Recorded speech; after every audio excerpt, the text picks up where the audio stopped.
Hi friends, मैं हूं आपका दोस्त जयेश। आपको अपने यूट्यूब चैनल पर स्वागत करता हूं। कई सारे फार्मर भाई हैं जो हमारे चैनल से जुड़े हुए हैं, तो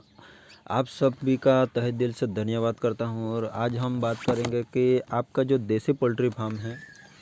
अगर आप देसी पोल्ट्री फार्म करना चाहते हैं तो देखा जाए तो आप इसमें अगर फार्म ही बनाना चाहते हो तो कैसा आपका जो फार्म है वो होना चाहिए, और फार्म बनाने में आपको कौन कौन सी गलती नहीं करनी है और कौन कौन सी गलती होती हैं तो आपका जो फार्म है वो लॉस का सामना करता है। तो इसके बारे में हम जो देसी पोल्ट्री फार्म है कैसा होना चाहिए उसके बारे में पूरी हेल्पफुल नॉलेजफुल वीडियो आपको हम देने वाले हैं। तो सबसे पहली बात है, अगर आप फार्मिंग करते हैं और जो छोटे फार्मर भाई हैं और उसको कम मुर्गियों से जो फार्म करना चाहते हैं, तो उसमें ज़्यादातर देखा जाए तो उसमें हवा के वेंटिलेशन अच्छी तरह से होना चाहिए। इस तरह से अगर आप बनाते हैं तो ऐसे में आप जो छोटे फार्मर 100-200 फार्मिंग करना चाहते हो वो ऐसे कमरे में रख सकते हैं जहाँ से हवा का आना जाना अच्छी तरह से वेंटिलेशन हो पाए, मुर्गी को ज़्यादा दिक्कत ना हो। ऐसी जगह पे आप देसी पोल्ट्री फार्मिंग काफ़ी आसानी से कर सकते हैं। और फार्म की बात की जाए और आप फर्स्ट बार फार्मिंग अच्छी तरह से ही बनाना चाहते हैं तो आपको ऐसी जगह पे फार्म का जो बनाना है जिसमें आपको पानी की सुविधा हो,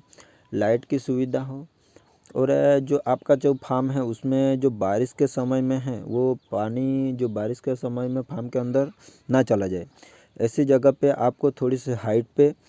फार्म बनाना है, क्योंकि जो अगर आप बारिश ऐसे जगह पे फार्म बना दिए जिसमें जो बारिश आती हैं और बारिश में वो फार्म के अंदर पानी चला गया, तो जो आप सोचे कि आपका जो मुर्गा है उसको आप किस तरह से बचा पाएंगे, क्योंकि एक दो मुर्गा नहीं है वो इधर उधर चले जाएंगे। जो बड़ा फार्म है उसमें ज़्यादातर देखा जाए तो 200 मुर्गी भी हैं, तो 200 मुर्गी को भी आपको बाहर दूसरी जगह पर शिफ्ट करने में काफ़ी दिक्कत हो जाती है। और ये इन सभी बातों का आप ध्यान में रखें, उसके बाद ही आप जो आपका जो फार्म है वो आप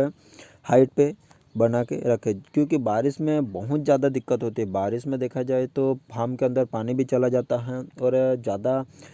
हवा के साथ बारिश आती है तो जो फार्म के अंदर है वो काफ़ी जो गीलापन है वो भी हो जाता है, नीचे का भूसा है वो भी गीला हो जाता है, नमी बन जाती हैं, और नमी बनने के साथ साथ आपके जो मुर्गी हैं वो काफ़ी बीमार भी हो जाती हैं। तो आप इन सभी बातों को ध्यान में रख के आपका जो फार्म है वो बनाए। फर्स्ट बात आपको बोली है वो हाइट पे आपको जो फार्म है वो लेना है। दूसरी बात है उसमें आप पूरब से पश्चिम की ओर फार्म बनाए जिसमें वेंटिलेशन भी अच्छी तरह से हो पाए, और जो धूप है वो भी काफ़ी हद तक थोड़ी से अंदर आए, थोड़ी से बाहर थोड़ा से अंदर आए। इस तरह से आप उसका जो फार्म का निर्माण है वो कर सकते हैं। और फार्म में तीसरी बात देखा जाए तो ऊपर का जो शेड है वो अगर आप जो टील का बनाते हैं तो इसमें बहुत ज़्यादा गर्मी लगती है, और आपको ऐसा देखा जाए तो ज़्यादा इनकम है तो आप अच्छी तरह से उसको टील के जो शेड हैं वो भी बना सकते हैं। लेकिन इसमें क्या है कि ऊपर अगर आपका जो घास फूस है वो डालते हैं तो जो आपका शेड का ऊपर का टेम्परेचर है वो ज़्यादातर गर्मी में ज़्यादा धूप में अगर आप उस पर घास फूस डाल देते हैं तो नीचे का जो बिसावन है उसमें इतनी ज़्यादा गर्मी नहीं लगती है। तो आप इस तरह से भी उसका मैनेजमेंट कर सकते हैं। और अगर आपके पास ज़्यादा खर्च बजट नहीं है और आप उसमें जो पॉलीथीन होती है उसका जो शेड बनाना चाहते हो तो काफ़ी बढ़िया और अच्छा बनता है, क्योंकि उसमें कम खर्च में भी देखा जाए तो अगर इसमें आप पॉलीथीन लगा देते हैं तो बारिश में उसमें पानी भी नहीं जाएगा, और उसके बाद इसमें घास फूस का आप उसको अच्छी तरह से कवर करके उसमें ऊपर अच्छी तरह से उसमें घास फूस का जो कवर है वो बना के रखें, जिसमें ठंड के मौसम में उसमें ज़्यादातर गर्मी बन जाती है, अंदर फार्म के अच्छी तरह से गर्मी है वो बनी रहती है, और गर्मी के समय में उसमें अच्छी तरह से ठंडक बनी रहती है। तो इस तरह से आप इसका भी निर्माण कर सकते हैं। और देसी पोल्ट्री फार्मिंग में आप एक मुर्गी को देखा जाए तो एक मुर्गी को वो हैं ज़्यादातर छोटा चिक्स है तो उसको हम इसकी जो छोटे चिक्स की बात नहीं करते, क्योंकि छोटा चिक्स है उसको कम जगह चाहिए। लेकिन जैसे जैसे मुर्गे जो बड़ा होता जाता है तो उसको 1.5 स्क्वायर फीट से 2 स्क्वायर फीट हैं वो आप एक मुर्गे को जो जगह देते हैं तो उसमें आपका जो मुर्गा है वो काफ़ी हद तक अच्छी तरह से ग्रोथ कर पाएगा। अगर मुर्गे को ज़्यादा घूमने फिरने की जगह मिलती है तो उसमें मुर्गा है वो ग्रोथ है वो काफ़ी बढ़िया होता है, और जो आपका जो मुर्गे का शाइनिंग है वो भी काफ़ी बढ़िया होगा। और जो मुर्गी में जो बीमारी आने का चांस है वो भी काफ़ी हद तक कम हो जाता है अगर आपका मैनेजमेंट अच्छा है तो। देसी पोल्ट्री फार्मिंग में अगर आपको बीमारी की नॉलेज नहीं है, आपका जो फार्म जो मैनेजमेंट है वो गलत है, तो आपको देसी पोल्ट्री में कभी भी जो फार्म है उसमें आपको सक्सेसफुल होने का चांस ही नहीं है। आपको बीमारी की पूरी नॉलेज होनी चाहिए, उसमें बीमारी कौन सी आती हैं, उसकी मेडिसिन कौन सी लगती हैं और कौन सा फीड देने से जो मुर्गी का ग्रोथ है वो काफ़ी बढ़िया होता है। इन सभी बातों को आपको ध्यान में रख के ही आपका जो फार्म है वो का तैयार करना है। और इस सभी बातों को आपको नहीं पता है तो आप उसमें छोटे से फार्मिंग कर सकते हैं, कम मुर्गियों से फार्मिंग कर सकते हैं छोटे फार्मिंग से। जिसमें अगर छोटा फार्मिंग करते हैं तो आपको जो मार्केटिंग है वो भी अच्छी तरह से मैनेजमेंट कर पाएंगे और जो बीमारी उसके बारे में पूरी नॉलेज आपको मिल पाएगा। अगर आप कम जगह में ज़्यादा मुर्गी डाल देते हैं फार्म के अंदर तो वो भी आपको क्या दिक्कत होती है उसके बारे में मैं आपको बात करूँगा। तो सबसे पहली बात यह है कि अगर आप कम जगह में मुर्गी को ज़्यादा रख देते हैं तो ज़्यादातर मुर्गियों में स्ट्रेस ज़्यादा आ जाता है, वो चिड़चिड़ापन हो जाती हैं ज़्यादातर। तो वो चिड़चिड़ापन होने की वजह से एक दूसरे मुर्गी को नोचने लगती हैं,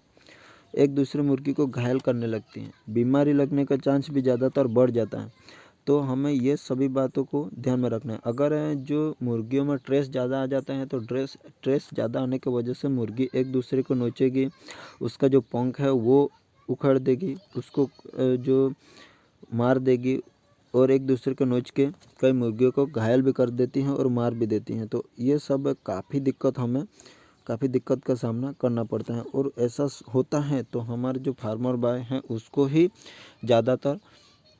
लॉस जाता है। तो आप इन छोटी छोटी बातों को ध्यान दें। अगर आपके मुर्गे ज़्यादातर स्ट्रेस में चले जाते हैं और एक दूसरे को घायल करने लगते हैं, एक दूसरे को जो पंख है वो उखड़ने लगते हैं, तो जो आपका जो माल तैयार होता है वो काफ़ी हद तक जो क्वालिटी वाइज हैं वो अच्छा नहीं दिखेगा, उसमें शाइनिंग अच्छी नहीं दिखेगी, पंख उखड़े हुए जो आप व्यापारी पकड़ेंगे, जो आप उसको कटर पकड़ेंगे,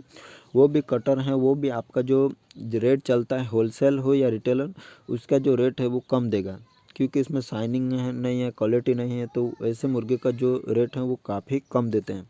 तो आप इन छोटी छोटी बातों को ध्यान में रख के देसी पोल्ट्री फार्मिंग कीजिए। यूट्यूब पे तो कई सारी वीडियो बना के रख देते हैं कि ऐसा करने से ऐसा होता है। कई सारे फार्मर भाई बोलते हैं कि 90 दिन में 1 kg हो जाता है, सोनाली हो या प्योर देसी कोई भी मुर्गी हो, 90 दिन में 1 kg वही कर पाता है जिसको पूरी नॉलेज हो,